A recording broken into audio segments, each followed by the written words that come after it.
আসসালামু আলাইকুম everyone, welcome back to my channel. আজকে আমি সরিষার তেলে ঝাঁঝালো ঝাল ঝাল পারফেক্ট তেহারির রেসিপি আপনাদেরকে দেখাবো। এভাবে আমি প্রায় সময়ই তেহারিটা রান্না করি।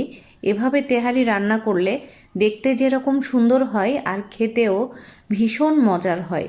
আপনারা চাইলে এই রেসিপিতে একবার হলেও তেহারি রান্না করে দেখতে পারেন রেসিপিটা কেমন হয়। আশা করব এই রেসিপিতে তেহারি রান্না করলে পারফেক্ট হবে। তো চলুন আজকের রেসিপিটি শুরু করি। আশা করব এই রেসিপিটি সবার অনেক ভালো লাগবে। তো চলুন শুরু করছি। ফার্স্টেই আমি প্রেসার কুকারের মধ্যে 1.5 কেজি পরিমাণ গরুর মাংস নিয়েছি। এখানে হাড় চর্বি সহকারে 1.5 কেজি পরিমাণ গরুর মাংস আছে। এর মধ্যে দিয়ে দিলাম 1 কাপ পরিমাণ পেঁয়াজ কুচি, আর দিয়ে দিচ্ছি টক দই 1 কাপ পরিমাণ, রসুন বাটা 2 টেবিল চামচ পরিমাণ, আদা বাটা 1 টেবিল চামচ পরিমাণ, জিরা বাটা 1 টেবিল চামচ পরিমাণ। দিয়ে দিচ্ছি তেহারির মশলা। এখানে আমি পুরো 1 প্যাকেট ব্যবহার করব না, অর্ধেকটা ব্যবহার করব। এবার আমি এর মধ্যে দিয়ে দিব স্বাদ মতো লবণ, কয়েকটা এলাচি, কয়েকটা দারচিনি দিয়ে দিচ্ছি। এবার দিয়ে দিচ্ছি লাল মরিচের গুঁড়া 1 টেবিল চামচ পরিমাণ, আর মেন ইনগ্রিডিয়েন্টস দিয়ে দিলাম সরিষার তেল 1/2 কাপ পরিমাণ, আরও দিয়ে দিচ্ছি সামান্য একটু পানি। এবার আমি সব কিছু নেড়ে চেড়ে ভালোভাবে মিশিয়ে নিব। মেশানো হয়ে গেলে চুলা অন করে 10 মিনিটের মতো আমি এই মাংসটা রান্না করে নিব। মনে রাখবেন 10 মিনিটের বেশি কিন্তু এই মাংসটা রান্না করা যাবে না। তো আমি চুলা অন করে হাই হিটে 10 মিনিটের মতোই রান্না করব। 10 মিনিটে মাংসটা প্রায় 80% মতো ভালোভাবে সিদ্ধ হয়ে যাবে। তো খুব সহজেই ঝামেলা ছাড়া কিন্তু আমার এই পদ্ধতিতে আপনারা তেহারিটা তৈরি করে নিতে পারবেন। তো আমি এবার ঢাকনা বন্ধ করে 10 মিনিটের মতো রান্না করে নিচ্ছি। চুলাটা হাই হিটেই কিন্তু থাকবে। তো আমি ঢাকনা বন্ধ করে দিলাম। ফিরে আসব 10 মিনিট পর। আর এদিকে আমি একটু আলু ভেজে নিচ্ছি। তেহারিতে আলু ব্যবহার করা হয়, এই জন্যই আমি আলুটা ভেজে নিচ্ছি। একটুখানি জর্দার রং দিয়ে আলুটা ভাজলে কালারটা খুব ভালো আসে।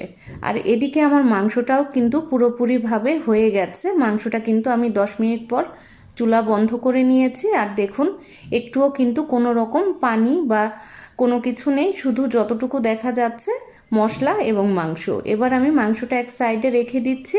এরপর আমি চালটা প্রসেস করব। এখানে আমি একটা ছড়ানো ফ্রাই প্যান নিয়ে নিয়েছি। এর মধ্যে দিয়ে দিচ্ছি 1.5 কেজি পরিমাণ ফুটন্ত পানি। আমি যেহেতু 1 কেজি চাল দিয়ে আজকের তেহারিটা রান্না করব, তো ওভাবেই কিন্তু আমি সব কিছু দিচ্ছি।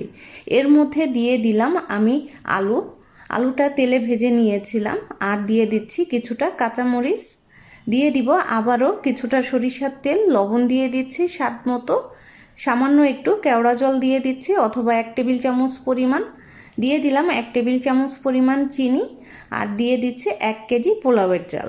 1 কেজি পোলাওয়ের চালের জন্য আমি এখানে 1.5 কেজি পরিমাণ পানি ব্যবহার করছি। সব কিছু খুব ভালোভাবে নেড়েচেড়ে মিশিয়ে দিতে হবে।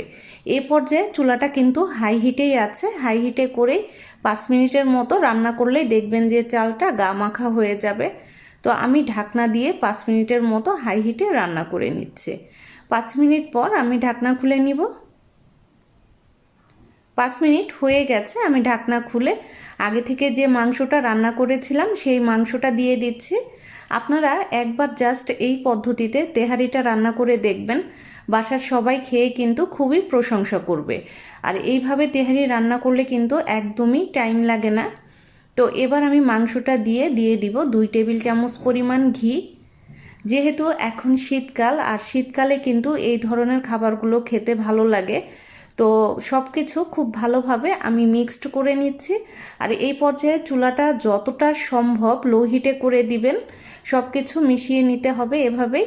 তো চুলাটা লো হিটে করেই কিন্তু প্রায় 30 মিনিটের মতো আমি এটা দমে দিয়ে রাখবো। তো আপনারা চাইলে এই পর্যায়ে কিন্তু লবণটা চেক করে নিতে পারেন। লবণটা কিন্তু কম বেশি হলে অ্যাডজাস্ট করে দিতে পারেন এই পর্যায়ে। তো আমার লবণটা ঠিক ছিল, তো আমার আর এক্সট্রা কোনো লবণ লাগবে না। আর চালটা এভাবে একটু সমান করে দিতে হবে, দিয়ে চুলাটা লো হিটে রেখে 30 মিনিটের মতো দম দিয়ে নিতে হবে। তো এভাবে রেখে দিলে কিন্তু আপনাদের তেহারিটা একটুও পুড়বে না। এভাবে আপনারা জাস্ট একবার ট্রাই করে দেখবেন কেমন হয়। তো এবার আমি ঢাকনা দিয়ে অপেক্ষা করব 30 মিনিটের মতো। তো আমি ঢাকনা দিয়ে দিচ্ছি।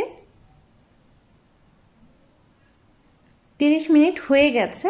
তো দেখুন আমি ঢাকনা খুলে নিচ্ছি, আর এই পর্যায়ে এত সুন্দর একটা স্মেল আসছে, আপনারা জাস্ট একবার রান্না করলেই কিন্তু বারবারই রান্না করে খেতে ইচ্ছে করবে। রেসিপিটা এতটা মজার হয় আর এত পারফেক্ট হয়, খুব সহজেই কিন্তু এই রেসিপিটা অতিথি আপ্যায়নের জন্য পারফেক্ট। আর বাসায় ছোট ছোট বাচ্চারা থাকে, তারা কিন্তু খেতে খুবই পছন্দ করবে এই ধরনের রেসিপিগুলো। আশা করব আমার আজকের রেসিপি আপনাদের সবার কাছে অনেক ভালো লেগেছে। সবাই অনেক বেশি ভালো থাকবেন আর এই রকম মজার মজার খাবার ট্রাই করবেন। আজকের রেসিপি এ পর্যন্তই। আল্লাহ হাফেজ।